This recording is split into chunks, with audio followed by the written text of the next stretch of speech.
tahun 1857, dalam suatu rekreasi musim panas, Pater Chevalier mengungkapkan kepada para konfraternya tentang peran Maria yang bergelar Bunda Hati Kudus. Beberapa usulan terjadi, namun Bunda Hati Kudus adalah gelar yang pantas dan yang dipilih. Tahun 1859, setelah 2 tahun mengolah dan mempersiapkan refleksinya lagi, maka gelar tersebut resmi dipublikasikan. Gelar Bunda Hati Kudus mencakup 2 tokoh utama dalam misteri inkarnasi, hati Yesus dan Maria. Bukankah Maria yang dipanggil untuk memasuki misteri Kristus dan gerejanya? Konsili Vatikan II menyatakan bahwa kita, keluarga Chevalier, ada pada jantung kabar gembira yang menyingkapkan intimitas Maria dan Yesus. Dalam pewartaan malaikat Gabriel, peristiwa Natal, perkawinan di Kana, penyaliban, dan kemudian disenakel.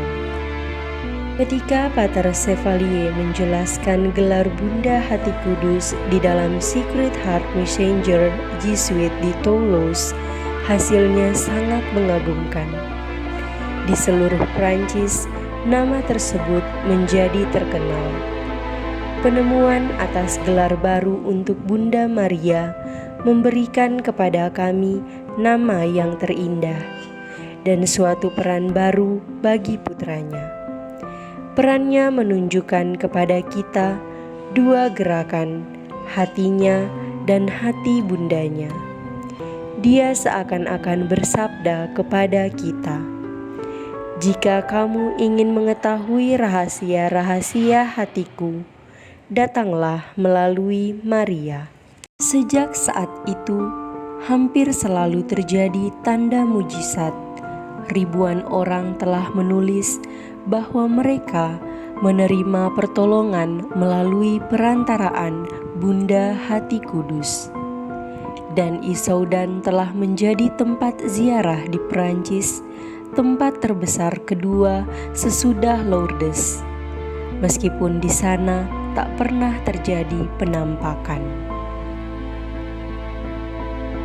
Setelah bertahun-tahun devosi itu tersebar luas, serta relasi antara hati Yesus dan Maria bundanya terpahami, muncullah lukisan-lukisan lain yang juga ingin mengekspresikan makna dari gelar tersebut.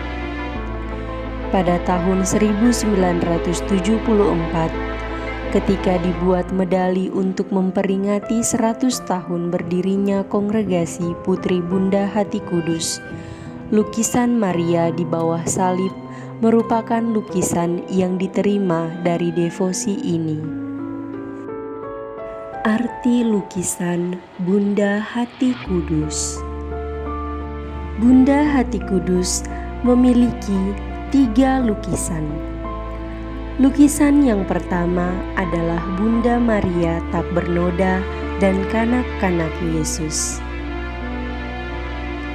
Dalam lukisan yang pertama ini, Yesus mau mengatakan kepada kita bagaimana Ia berdiri dilindungi oleh Maria. Dari tangan Maria mengalirlah segala rahmat yang dicurahkan bagi kita dari hati putranya. Maria memegang bayi Yesus merupakan lukisan kedua. Dalam lukisan ini mau menyampaikan kepada kita pesan Yesus. Maria memberikan kepada Yesus kemanusiaannya. Melalui Maria, Yesus menjadi inkarnasi kasih Allah. Maria mengajarkan kepadanya bagaimana mengasihi.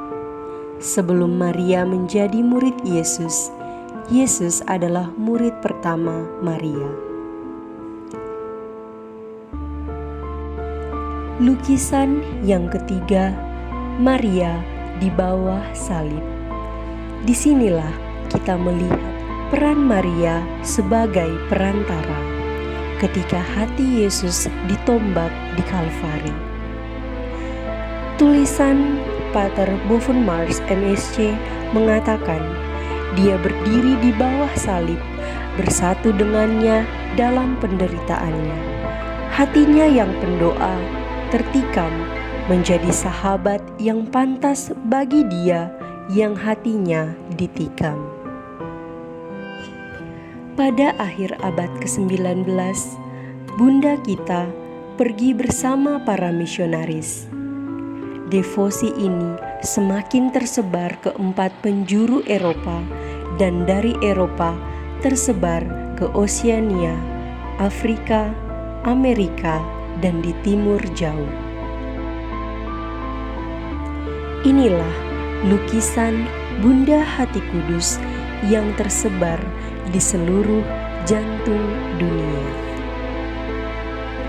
Lukisan-lukisan ini menunjukkan bagaimana Bunda Hati Kudus telah diadopsi di seluruh dunia, sebagaimana para misionaris Hati Kudus, para suster putri Bunda Hati Kudus, dan asosiasi mereka telah membawanya sampai ke ujung dunia.